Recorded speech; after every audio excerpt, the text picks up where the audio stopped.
The Apollo University, University of Leicester, 35 lakhs fees for 3-year BTech CSE UK.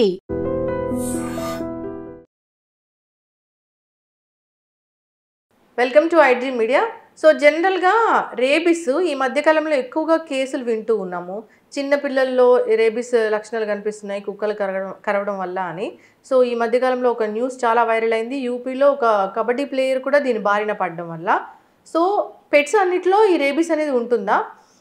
So rabies వ్యాధి బారిన పడకుండా మనం ఎటువంటి జాగ్రత్తలు తీసుకోవాలి, పూర్తి వివరాలు తెలుసుకుందాం. మనతో పాటు ఉన్నారు ప్రముఖ pulmonologist and critical care specialist doctor Ravindra గారు. డాక్టర్ గారు నమస్తే అండి. నమస్తే డాక్టర్ గారు, అంటే పెట్స్ అందరిలో ఉంటాయి, మ్యాక్సిమం మనం అందరం పెంచుకుంటూ ఉంటాము. అయితే ఈ పెంచుకునే కుక్కల్లో రేబీస్ ఉంటుందా? జనరల్గానే రేబీస్ అన్ని పెట్స్లో ఉంటుందా? రేబీస్ అనేది ఒక వైరస్. ఈ వైరస్ అనేది డిఫరెంట్ పాకాల్లో నుంచి వాటికి ట్రాన్స్మిట్ అవుతూ ఉంటుంది. సో ఈ ఎనిమల్స్ నుంచి ఎనిమల్స్కి వాటిని ఇంటరాక్ట్ అయినప్పుడు ఆ సర్ఫేసెస్ నుంచి వాటి నుంచి ఈ జంతువుల్లోకి వెళ్తుంది. సో ఈ వైరస్ సోకడం అనేది వైల్డ్ లైఫ్లో నడుస్తూనే ఉంటుంది. వైల్డ్ లైఫ్లో వేటిల్లో ఉంటుంది ఈ వైరస్ అని అంటే ఎక్కువ గబ్బిలాల్లో ఉంటుంది ఈ రేబీస్ వ్యాక్సిన్. ఫాక్సెస్, నక్కలు, ఈ నక్కలు లాంటి జాతులు, తోడేళ్ళు, ఈ కుక్కలు, వైల్డ్ డాగ్స్ వీటిల్లో ఎక్కువ ఉంటుంది. ఇక్కడ వైల్డ్ లైఫ్లో అక్కడ నుంచి ఇవి డొమెస్టిక్ కూడా మెల్లగా సైకిల్లో నడుస్తూ ఉంటుంది. సో ఇవి వచ్చి వాటికి కూడా ఇన్ఫెక్ట్ అవుతాయి. ఈ ఇన్ఫెక్ట్ అయినటువంటి ఏదైతే రేబీస్ ఇన్ఫెక్ట్ అయినవి అవి చనిపోవడం కాకుండా వాటి నుంచి వేరే ఎనిమల్స్ కూడా ఇస్తాయి, ఇచ్చి వాటికి కూడా చనిపోవడానికి కారణం అవుతాయి. అంటే రేబీస్ కుక్కల్లో పెట్స్లో మోస్ట్ కామన్ ఇండియాలో ఈ రేబీస్ అనేది 99% బై డాగ్స్, కుక్కల ద్వారా వస్తుంది. అయితే ఈ కుక్కలే కాకుండా పిల్లుల ద్వారా కూడా వస్తుంది. తర్వాత ఎనీ వైల్డ్ ఎనిమల్ అంటే ఇప్పుడు బ్యాట్స్ అన్నాము, other wild animals, any Animal literally can transmit rabies. But it is very rare. ఇప్పుడు కొన్ని హార్సెస్ నుంచి కూడా రావచ్చు. అసలు ఎనీ మ్యామల్ అంటే క్షీరదాలు. ఈ క్షీరదాల నుంచి మనకి జబ్బు రావచ్చు, కానీ very rare. But most common dogs, cats, domestic life. ఇప్పుడు రేబీస్ వైరస్ డాగ్స్లో ఉందనుకోండి డాక్టర్ గారు, అవి బ్రతుకుతాయా? అవి కూడా చనిపోతాయి. కానీ అవి చనిపోయే లోపల వాటికి రెబిడ్ అంటే రెబిడ్ బిహేవియర్ అని వస్తుంది. అంటే ఇర్రెలవెంట్గా అటాక్ చేయటం, అరవటం, కరవటం. సో ఆ సిమ్టమ్స్ రాకముందు కూడా వన్స్ వైరస్ ఉంది అంటే ఆ వైరస్ ట్రాన్స్మిట్ అవుతూనే ఉంటుంది. మోస్ట్లీ సెలైవాలో ఉంటుంది వాటికి. సో ఇవి కరిచినప్పుడు వాటికి మనకి బాడీలోకి ఎంటర్ అవుతుంది. అలానే అవి వాటిని నాక్కుంటాయి, లిక్ చేసుకుంటాయి వాటి కాళ్ళని, గోడని. సో ఆ గోడలో కూడా వైరస్ వెళ్ళిపోయి అవి స్క్రాచ్ చేస్తే కూడా, ఇప్పుడు క్యాట్స్ యూజువల్గా మనకి ఏంటంటే కరవపోయినా అవి గీతలు పెడతాయి, అంటే మనకి రక్కుతాయి.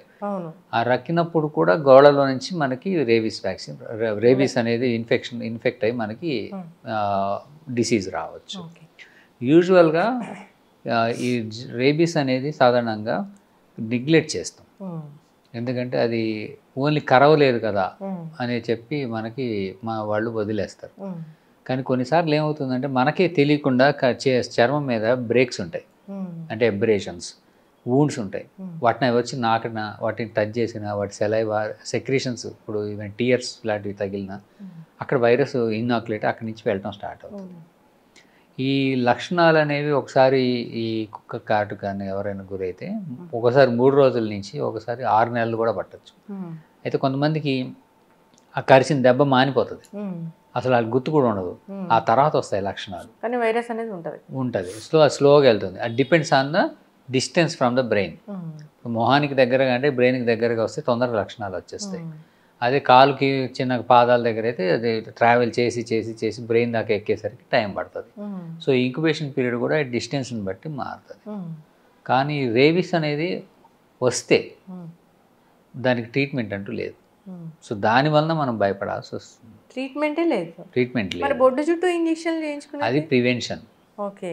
అంటే రేబీస్ రాకముందు, మనకి జబ్బు మొదలవ్వక ముందు, ఈవెన్ దో మనకు వైరస్ బాడీలోకి వచ్చిన ట్రీట్మెంట్ తీసుకుంటే అది జబ్బు కారణం చేసి, ఇదిగో ఇప్పుడు చెప్పాను కదా 6 రోజుల నుంచి 10, ఒకసారి 6 నెలలు, ఆ టైం లోపల మనకి ఇమ్యూనిటీ వచ్చి మనము సేవ్ అవుతాం. కానీ బేసిక్గా దానికంటూ ట్రీట్మెంట్ లేదు, ఓకే. చనిపోవడం వస్తే వెరీ రేర్, ఎక్కడో ఒకటి రెండు బతికినట్టు. వరల్డ్ వైడ్ ఇప్పటి వరకు ఒక 20 కేసెస్ బతికాయి అన్నారు, కానీ అది లక్కీలీ ఎందుకు బతికారో తెలియదు. వాళ్ళు కూడా ఫుల్ అంటే నార్మల్గా ఉండదు వాళ్ళకి, మతి స్థిమితం ఉండటము, అట్లా బ్రెయిన్ డ్యామేజ్ అయిపోవడము, ఇలాంటి వాళ్ళు బతకచ్చు. ఇప్పుడు కుక్క కాటు వేసింది లేదా కుక్కలు గీరాయి అన్నప్పుడు వెంటనే వెళ్ళి ఇంజెక్షన్ చేయించుకుంటే అది మనకు రాకుండా ఉంటుంది, నెగ్లెక్ట్ చేయకుండా. So the most best method మనకి ఈ ర్యాబీస్ రాకుండా ఉండాలంటే ఏవైతే పెంపుడు జంతువులు ఉన్నాయో వాటికి వ్యాక్సిన్ వేసేయడం మంచిది. ఓకే. అంటే ఆల్ డాగ్స్, అందుకే చెప్తారు dogs and cats, any mammals వాటికి ఈ రేబీస్ వ్యాక్సిన్ వేయించేసుకోవడం మంచిది. సంవత్సరానికి ఒకసారి అది దాని యాంటీబాడీస్ తగ్గిపోకుండా ఉన్నప్పుడు మెయింటైన్ చేస్తూ వ్యాక్సిన్ అయితే వేయాలి. అలానే వైల్డ్ యానిమల్స్కి ఎక్స్పోజ్ అవ్వద్దు. ఇప్పుడు జరిగిన ప్రాబ్లం అదే. ఆయన ఆ ప్లేయర్ ఏదైతే ఉన్నారో ఒక వైల్డ్ చిన్న పప్పీని ఎక్కడో దేని నుంచి రెస్క్యూ చేశారు ఆయన. ఆ రిస్క్ చేసినప్పుడు అది లిక్ చేయడము, గీకడము, దాని గోర్లు గీసుకోవటం, పన్ను గీసుకోవడం అవ్వటం వల్ల చిన్న పప్పి అయినా ఆ వూండ్లోంచి ఆ వైరస్ వెళ్ళిపోయి ఆయన పట్టించుకోలేదు. బికాజ్ చిన్నపిల్లలకు యాక్చువల్లీ ఏమవుతుందంటే ఈ రేబీస్ అనేది ఫస్ట్ 16 వీక్స్ ఆఫ్ ఏజ్లో పప్పీకి ఉండదు. కారణం ఏంటంటే మదర్ దగ్గర నుంచి యాంటీబాడీస్ వస్తుండటం వలన రేబీస్ వైరస్ అనేది వాళ్ళ దాంట్లోకి పప్పీలోకి ఉండదు అని 16 వీక్స్ తర్వాతే మనకి రేబీస్ వ్యాక్సిన్ పప్పీలకి వేస్తారు, అంటే డాగ్స్కి. సో అక్కడ మరి ఎంత ఏజ్ పప్పీని అతను రిస్క్ చేశారు అని మనకు తెలియదు, అది ఏ ఏజ్లో చేశారో. సో దాన్ని బట్టి దాని నుంచి అయితే వెళ్ళి ఆయనకు తెలియకపోవటం వలన ఇది అంటే అది స్క్రాచ్ అయిందని కానీ లిక్ చేసిందని కానీ మనము దాని అంటే అంత నాలెడ్జ్లో ఉండం, ఆ స్పృహలో ఉండం. సో అది ఆటోమేటిక్గా వెళ్తుంది, దానివల్ల అవుతుంది. సో బెటర్ అంటే మనం ఈ వైల్డ్ యానిమల్స్ ఆర్ స్ట్రే యానిమల్స్కి చాలా దూరం ఉండటం మంచిది. ఎందుకంటే స్ట్రే యానిమల్స్కి ఈ వ్యాక్సినేషన్ ప్రోగ్రామ్ అనేది గవర్నమెంట్ లేదు, అండ్ స్ట్రే యానిమల్స్ తీసేయడం అనేది లేదు. ఇప్పుడు న్యూజిలాండ్ కంట్రీ ఉందంటే దాదాపు అందరికీ వ్యాక్సిన్ వేస్తారు, అన్ని యానిమల్స్కి వ్యాక్సిన్ వేస్తారు, వాటికి స్ట్రే డాగ్స్ ఉండవు. సో అలాంటి చోట రేబీస్ అనేది తక్కువ ఉంటుంది. కానీ మనకు వచ్చేసరికి స్ట్రే డాగ్స్ చాలా ఎక్కువ, వాటి వ్యాక్సినేషన్ లేదు, వాటి కంట్రోలు లేదు. అలానే మనకి రేబీస్ అనేది కూడా మనకి ఎక్కువగా ఉంది వైల్డ్ లైఫ్లో కానీ కేసెస్. ఇట్లా ఈ సదరన్ పార్ట్ సౌత్ తీసుకుంటే nearly 60,000 cases per annum deaths అవుతున్నాయి. అంటే ఎవ్రీ 9 మినిట్స్కి ఒక డెత్ అయ్యే chance, and it is preventable.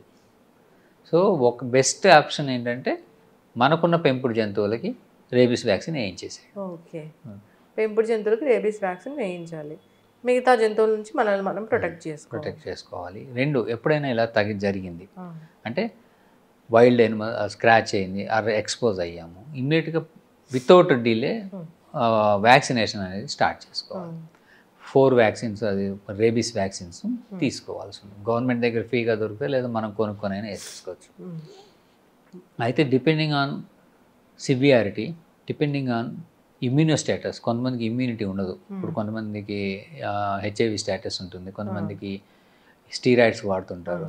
అలా ఇమ్యూన్ స్టేటస్ తక్కువ ఉంటే వాళ్ళకి ఈ వ్యాక్సినేషన్తో పాటుగా ఇమ్యూనోగ్లోబులిన్స్ కూడా ఇవ్వాల్సి ఉంటుంది. కన్ఫర్మ్డ్ రేబిడ్ కేసు బాగా ఎక్కువ వూండ్స్ అయినాయి, సో ఛాన్స్ సీరియస్నెస్ ఎక్కువ ఉంది, కొన్ని గట్టిగా బాగా ఎక్కువ వూండ్స్ అవుతాయి అటాక్లో. అలాంటప్పుడు కూడా ఇమ్యూనోగ్లోబులిన్స్ కూడా తీసుకోవాల్సి ఉంటుంది. పెద్ద డేంజర్ అసలు ఇది, చాలా అవేర్నెస్ తక్కువ ఉంది మనకి. సో అవేర్నెస్ అనేది ముందు నుంచి ఉంది, కానీ మధ్యలో ఇలాంటి జరిగినప్పుడు అందరూ భయపడి చేస్తారు. మరుపు అనేది కామన్, సో మిగతా మళ్ళీ నెగ్లెక్ట్ చేస్తారు. సో ఈ వైల్డ్ లైఫ్లో తిరిగేవాళ్ళు, ఈ బ్యాట్స్ వాటితో డీల్ చేసేవాళ్ళు, గబ్బిలాలు, అలానే ఇప్పుడు wild animals any not only అంటే అవుట్స్కట్స్లో కానీ లేదంటే ఫారెస్ట్స్లో కానీ డీల్ చేసేవాళ్ళు ఆర్ ఎక్స్పోజ్ అయితే కంపల్సరీ వాట్ ఎవర్ ఎలాంటి యానిమల్ అయినా అది కాదులే. కొన్నిసార్లు ఏమవుతుందంటే ఈ ర్యాట్ బైట్స్ అవుతాయి, కొన్నిసార్లు there is a chance that rat bite also can transmit. అయితే ర్యాట్ బైట్ నుంచి లేదు అని చెప్పి టెక్స్ట్ బుక్ కొన్నిసార్లు ఉన్నట్టుంది, అంటే మనం డిసైడ్ చేసుకోవాలి. ఇప్పుడు తెలియకుండా పడుకుని ఉంటే ఇప్పుడు స్టోర్ రూమ్స్లో వాటిలో ఉన్నవి వచ్చి ఎలుకలు కాలు కొరికేస్తుంటాయి. సో అలాంటప్పుడు బెనిఫిట్ ఆఫ్ డౌట్ ఉన్నప్పుడు కంపల్సరీ వ్యాక్సిన్ చేసేసుకోవడం బెటర్. ఎందుకంటే ఏ ఎనిమల్ ట్రాన్స్మిట్ చేస్తాయి, చాలా చోట్ల కోతులు అటాక్ చేస్తాయి, మంకీస్. అవును. ఈ మంకీ అటాక్ చేయడం కరవకపోయినా గీత పెట్టే మనకి గోడతో గీకెళ్తాయి. అలాంటప్పుడు కూడా ఇన్ బెనిఫిట్ ఆఫ్ డౌట్ మనము వ్యాక్సిన్ తీసేసుకోవడం బెటర్. ఎందుకంటే wild animals especial monkeys can transmit. కానీ ఎక్కడ కేసులు లేవు కదా, నమోదు అవ్వలేదు అని చెప్పలేము. ఆ మంకీని పట్టుకోవడం కష్టం, దానికి రేబీస్ ఉందో లేదో తెలియడం కష్టం. అది తర్వాత ఎక్కడన్నా చచ్చిపోయిందో లేదో కుక్కంటే కనబడుతుంది, కానీ మంకీ ఎక్కడో వెళ్ళి చనిపోతుంది. సో మనకి ఈ అటాక్స్ అయ్యి ఈ స్క్రాచెస్ అయినప్పుడు బెనిఫిట్ ఆఫ్ డౌట్ ఇంజెక్షన్ తీసేసుకోవడం బెటర్. డాక్టర్ గారు, ఇప్పుడు డాగ్స్లోనే రేబీస్ ఉంది అన్నప్పుడు వాటి బిహేవియర్ ఎగ్జాక్ట్గా ఈ బిహేవియర్ ఉంటే వీటికి రేబీస్ ఉందని మనం గుర్తుపట్టచ్చా? ఇనిషియల్గా గుర్తుపట్టలేం, కానీ తర్వాత కొంచెం ఇర్రిలవెంట్ బిహేవియర్లో ఉంటాయి. రేజింగ్ ఎక్కువ ఉంటుంది, డ్రూలింగ్ అంటే సెలైవ్ అది కారుతూ ఉంటుంది, సిక్గా కనబడతాయి. అవి తెలిసి అవి అంటే మనకి అటాకింగ్ అన్నెసరీ అన్ప్రొవోక్డ్ అటాక్స్ ఉంటాయి వాటిలో. అన్ప్రొవోక్డ్ మనం ఏమైనా ఇప్పుడు ఏమైనా హాన్ చేస్తామని దగ్గరికి అట్లా అటాక్ కాకుండా అవి ఆటోమేటిక్గా అటాక్ చేయడం, ఇలా కొంత ఇర్రిలవెంట్ బిహేవియర్ ఉండి వాటికి కూడా డ్రూలింగ్ అంటే సెలైవ్ కారుతుంది ఉంటే అది రేబిడ్ కింద తీసుకోవాలి. Most of the rabies transmission అంత రేబిడ్ డాగ్స్ వల్ల కాదు, అవి ఇనిషియల్ పీరియడ్ అసిమ్టమాటిక్ ఉన్నప్పుడే వస్తాయి. అందుకని జాగ్రత్త తీసుకోవాల్సిందే. ఇప్పుడు రేబీస్ ఉన్న కుక్క కరిచింది, వ్యాక్సిన్ తీసుకున్నారు అంటే వాళ్ళు సేఫ్గా ఉన్నట్లేనా 100%? ఆ టైంని బట్టి దాదాపుగా సేఫ్. ఇప్పుడు తీసుకోలేదు, లక్షణాలు వచ్చాయి అంటే డాగ్ లక్షణాలే వీళ్ళు బిహేవ్ చేస్తారా? డాగ్ లక్షణాలు కాదు, వచ్చిన వాళ్ళకి 2-3 రకాల సిమ్టమ్స్ బయటపడతాయి. అంటే కొన్ని ఏమో న్యూరలాజికల్ ఎక్కువగా ఉంటాయి. యూజువల్గా హైడ్రోఫోబియా ఉంటుంది. Hydrophobia and photophobia. హైడ్రోఫోబియా అంటే వాళ్ళు నీళ్లు చూడగా ఆ శబ్దం విన్నా వాళ్ళకి ఈసోఫాగస్ స్పాజంలోకి వెళ్ళిపోతుంది, నీళ్లు తాగరు. తర్వాత వాళ్ళు మెల్లగా వాళ్ళకి సెలైవ డ్రూలింగ్ వస్తుంది, ఇర్రెలవెంట్గా బిహేవ్ చేస్తుంటారు. కొన్ని మందికి న్యూరలాజికల్ డెఫిసిట్స్ వస్తాయి. తర్వాత కొంతమందికి ఇప్పుడు ఉండే కొద్దీ వాళ్ళు వెలుతురు తట్టుకోలేరు, డార్క్ రూమ్లో పెట్టాల్సి వస్తుంది. సో ఇవన్నీ ఏంటంటే రేబిడ్ స్పెషల్ సెంటర్స్లో డార్క్ రూమ్లో సౌండ్ లేకుండా, వాటర్ లేకుండా వాళ్ళకి అలా ఇచ్చి మత్తు మందులు కొన్ని మందులు ఇచ్చి చనిపోయేదాకా వెయిట్ చేస్తారు. అంటే ట్రీట్మెంట్ ఏం లేదు. ఓకే. సో హైడ్రోఫోబియా అని మనం రీల్స్లో చూస్తున్నాము చాలా ఈ మధ్య. సో అదేంటంటే వాళ్ళు తగిలితే వాళ్ళు సిమ్టమ్స్ అయిపోయి వాళ్ళు బాగా ఇబ్బంది పడుతూ ఉంటారు. సో అందుకని వాళ్ళకి ఏంటంటే డార్క్లో పెట్టి కంఫర్ట్ చేస్తూ వాళ్ళకి వాళ్ళ వల్ల ఇప్పుడు ఆ సెలైవ వాళ్ళది మనకి టచ్ అయినా ఛాన్స్ ఉంటుంది. అయ్యో అవునా? ఇప్పుడు మనకి చేతులు కట్స్ ఉన్నాయి, వాళ్ళని టేక్ కేర్ చేసేప్పుడు ఆ సెలైవ మనకి తగిలినా వస్తుంది. సో ఆ టీయర్స్ తగిలినా వస్తుంది. అందుకని వాళ్ళకి దూరంగా పెట్టి వాళ్ళు ఎనీ సెక్రీషన్స్ వైరస్ ఉంటుంది. సెక్రీషన్స్లో వెరీ డేంజర్ అయితే. ఎస్, ఎస్పెషల్లీ ఏంటంటే ఈ మ్యూకోకుటేనియస్ ఎక్స్పోజర్ అంటారు. మ్యూకోకుటేనియస్ ఎక్స్పోజర్ అంటే ఇప్పుడు జంతువుల సెలైవ అవి వచ్చి మనల్ని వాటి సెలైవ మనం మ్యూకోకుటేనియస్ అంటే మన నోట్లోకి కానీ మన కంట్లోకి కానీ అట్లా వెళ్ళినప్పుడు అది హయ్యర్ గ్రేడ్ ఎక్స్పోజర్ కింద తీసుకుంటాం. ఈ హయ్యర్ గ్రేడ్ ఎక్స్పోజర్ ఉన్నప్పుడు కంపల్సరీ వాళ్ళకి ఇమ్యూనోగ్లోబులిన్స్ ఇచ్చేయాలి. మరి డాక్టర్ గారు ఎన్ని వీడియోస్ చూస్తున్నామండి, అసలు పెట్స్ని పెంచుకుంటారు, వాళ్ళకి చాలా కిస్ ఇస్తారు, అసలు వాళ్ళకి ఫుడ్ పెడితే వీళ్ళు తింటూ ఉంటారు, అవన్నీ చేసుకోవచ్చు ప్రొవైడెడ్ దానికి వ్యాక్సిన్ వేస్తే.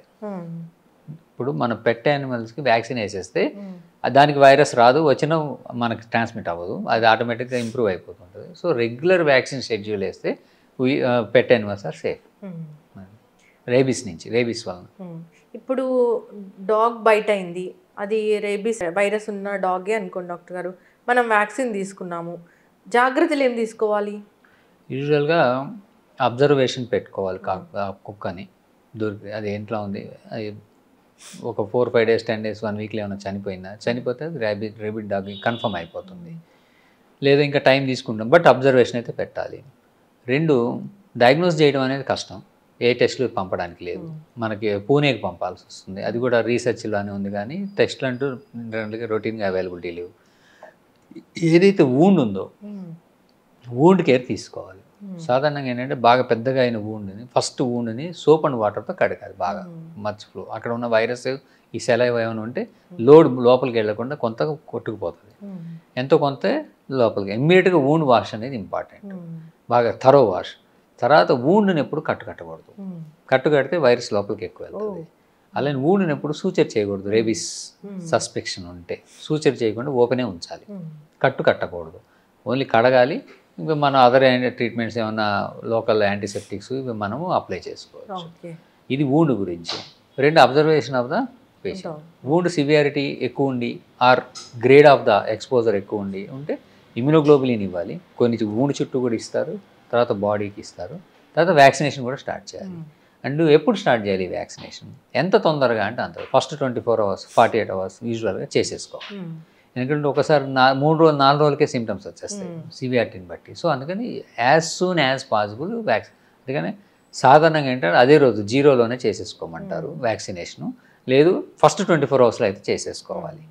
అలానే దాటిపోయిందని టెన్షన్ పడకుండా, దాటినా కూడా ముందైతే వ్యాక్సినేషన్ స్టార్ట్ చేసుకొని ఇన్ కేస్ ఒకటి అబ్జర్వ్ చేసుకొని చూసుకోవాలి. సో మిస్ అవ్వకుండా ఉండడం అనేది ఇంపార్టెంట్. చాలా జాగ్రత్తలు తీసుకోవాలి. అయితే అసలు డాగ్స్ అనేవి ఎక్కువగా తిరుగుతూ ఉంటాయి, కరిచే కుక్కలు ఎక్కువగా ఉంటుంటాయి స్ట్రీట్లో. ఈ ప్రమాదం ఎక్కువ స్ట్రే డాగ్స్ వల్ల. ఎందుకంటే పెంచుకున్న డాగులు అగ్రెసివ్ ఉంది, కరిసినా కూడా వాళ్ళు వ్యాక్సిన్ వేస్తారు కాబట్టి 99 అంటే దాదాపు అందరూ వ్యాక్సిన్ వేయించుకుంటారు, వాళ్ళకి రిస్క్ ఉంటుంది కాబట్టి దానివల్ల ట్రాన్స్మిట్ అవ్వదు. యూజువల్లీ స్ట్రే డాగ్స్ వల్లనే వస్తుంది. స్ట్రే క్యాట్స్, స్ట్రే డాగ్స్ వాటి వల్లనే వస్తుంది. ఎంత వ్యాక్సిన్ వేసినా డాక్టర్ గారు అవి పెట్స్ కాబట్టి మన సెలైవా వాళ్ళ సెలైవాతో కలిస్తే మనకి చాలా ఇబ్బందులు వచ్చే అవకాశం ఉంటుంది కదా. అంటే వన్స్ దేర్ వ్యాక్సిన్ రేబీస్ అయితే రాదు. రేబీస్ రాదు, బట్ అదర్ ప్రాబ్లమ్స్ జూనోసిస్ అంటారు. జూనోసిస్ అంటే ఎనిమల్స్ నుంచి హ్యూమన్స్కి ట్రాన్స్మిట్ అయ్యే డిసీజెస్. ఇవి చాలానే ఉన్నాయి లిస్టు. అది టాపిక్ ఇప్పుడు మనకి పెద్దది కాబట్టి ఆ జూనోసిస్ రావచ్చు. రెండు, ఇన్ఫెక్షన్ కాక ఈ సెలైవర్స్ వలన ఎలర్జీస్ వస్తాయి. ఎలర్జీస్ అంటే ఇప్పుడు పెట్ యానిమల్స్ ఏమున్నా కానీ ఆస్తమా పెరగచ్చు, స్కిన్ ఎలర్జీస్, దురదలు, కళ్ళు దురదలు, ఇలాంటివి ఎలర్జీస్ ఇవి ఎక్కువగా వస్తాయి. So based on the requirement and ఆ పర్సన్ యొక్క స్టేటస్ని బట్టి వాళ్ళు దానికి దూరం ఉండటము, లేకపోతే అవాయిడ్ చేయటము, పెంచుకోకపోవటము, ఇలాంటివి చేసుకోవాలి.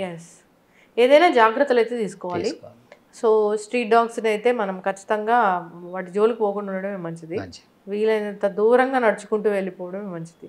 చాలా అంటే మళ్ళీ డాగ్ లవర్స్ వాళ్ళందరూ వేరేలాగా అనుకోవచ్చు, కానీ కాకపోతే వాటి నుంచి ఇంత థ్రెట్ ఉంది కదా డాక్టర్ గారు. డాగ్ లవర్స్తో అంటే ప్రాబ్లం ఏమి లేదు అందులో. They are not they are very good take care, అంటే లవ్లీ అనిమల్స్, బాగా టేక్ కేర్ చేస్తాయి, లాయల్టీగా ఉంటాయి అన్నీ. కానీ విషయం ఏంటంటే ఇట్ ఈస్ డీలింగ్ విత్ అంటే ఏంటంటే స్ట్రే డాగ్స్. అంటే వాటిని వెళ్ళి కొట్టమని, చంపేమని, హింసించమని కాదు. సో వాటికి తగ్గట్టుగా మనము దాని నుంచి తప్పించుకోవాలంటే ఎలాంటి బిహేవియర్ చేయాలి. సో సాధారణంగా ఏంటంటే వాటికి దూరంగా ఉండటం, సాధ్యమైనంత వరకు వాటిని ఏమైనా కంప్లైంట్స్ డౌట్ ఉంటే వాటిని అదే మున్సిపాలిటీకి కంప్లైంట్ చేసి వాటిని అలాంటి యానిమల్స్ ఉంటే వాటిని క్యాచ్ చేయించడం, లేదంటే నెక్స్ట్ ఎవరైనా ఎక్స్పోజ్ అయితే ప్రొఫైలాక్సిస్ తీసేసుకోవడం ఏమైనా అయితే. అంతే చక్కగా చెప్పారు డాక్టర్ గారు. ఇప్పుడు మళ్ళీ డాగ్ బైట్ అయింది, రేబీస్ ఉన్న డాగ్ బైట్ అయింది అన్నప్పుడు ఆహార నియమాలు ఏమైనా ఉంటాయా? పల్లీలు తినకూడదు అవన్నీ చెప్తూ ఉంటారు కదా, వర్షంలో తడవకూడదు. వర్షంలో తడవకూడదు అంటే మీరు చెప్పిన హైడ్రోఫోబియా, ఇవన్నీ మిత్స్. హైడ్రోఫోబియా వస్తే వర్షంలో తడవ, అంటే జబ్బు వస్తే అవన్నీ మిత్స్. ఇప్పుడు పల్లీలు తినొద్దు అనేది టోటల్లీ రాంగ్. అది ఎందుకు తినరు అంటే పప్పులు తినొద్దు అని అంటారు. ఎందుకంటే చీమ్ పడుతుంది అంటారు. సో ఏదైనా వూండ్ ఉన్నప్పుడు అక్కడ మనము హీల్ అవ్వాలి అని అంటే మన తెల్ల రక్త కణాలు వెళ్ళి అక్కడ ఇన్ఫెక్షన్ రాకుండా ఫైట్ చేస్తుంటాయి. ఈ ఫైట్ చేయడం అనేది డిపెండ్స్ ఆన్ అవర్ ఇమ్యూనిటీ. మనకి రోగ నిరోధక శక్తి ఎంత ఉంది దాని మీద డిపెండ్ అవుతుంది. చాలామంది ఈ ప్రోటీన్స్ తినకపోవడం protein mal energy malnutrition ఉంటుంది. ప్రోటీన్ ఎనర్జీ మాల్ న్యూట్రిషన్ అంటారు, PEM. ఈ ప్రోటీన్ ఎనర్జీ మాల్ నరిష్మెంట్ ఉన్నవాళ్ళు చూడడానికి కొన్ని బాగానే కనబడతారు, కానీ వాళ్ళకి ఏంటంటే ఈ ఇమ్యూనిటీ ఉండదు. అందువల్ల వాళ్ళకి పస్సే ఫామ్ అవ్వదు. పస్సు ఫామ్ అయిపోతే జబ్బు ఎక్కువ అయ్యి సెప్టిక్ అయ్యే ఛాన్స్ ఎక్కువ ఉంటుంది. సో పస్సు ఫామ్ అవుతుంది అంటే మన ఫైటింగ్ కెపాసిటీ ఎక్కువ ఉన్నట్టు. సో వూండ్ ఉంది అని చెప్పి పప్పులు తినకపోవడం అనేది రాంగ్ కాదు, తినాలి. యాక్చువల్గా మనకి ప్రోటీన్స్ వస్తాయి. ప్రోటీన్స్ వస్తే మనకి యాంటీబాడీస్ కానీ లేకపోతే ఈ తెల్ల రక్త కణాలు ప్రోటీన్స్ ఇమ్యూనిటీ బాగుంటాం కానీ జరుగుతుంది. దానివల్ల మనకి వూండ్ తొందరగా హీల్ అయ్యే ఛాన్స్ ఉంటుంది. చక్కటి ఇన్ఫర్మేషన్ డాక్టర్ గారు.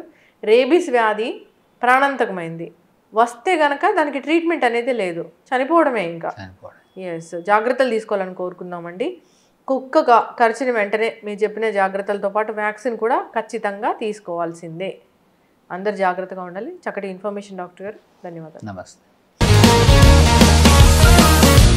Sir, one life lesson what medicine has taught you. Whatever you can do without expecting.